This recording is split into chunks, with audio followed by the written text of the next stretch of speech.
বাংলাদেশের ভবিষ্যৎ কেমন হবে তা নির্ধারণ করার সুযোগ এসেছে দীর্ঘ 17 বছর পর।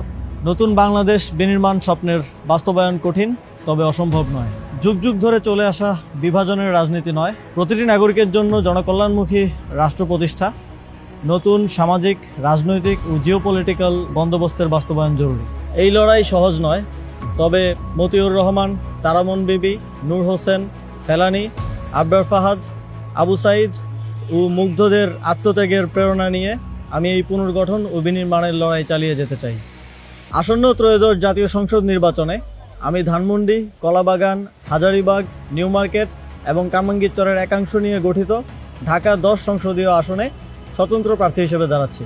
বড় কোনো রাজনৈতিক দলের পৃষ্ঠপোষকতা, অসংখ্য নিবেদিত কর্মী, প্রচলিত ব্যবস্থায় প্রয়োজনীয় অর্থ কোনোটাই আমার নেই।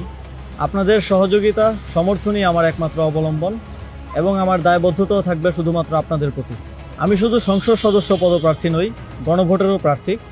এতগুলো প্রাণের বিনিময়ে দেশ সংস্কারের যে সুযোগ এসেছে তা বাস্তবায়নে গণভোটে হ্যাঁ ভোট দিন।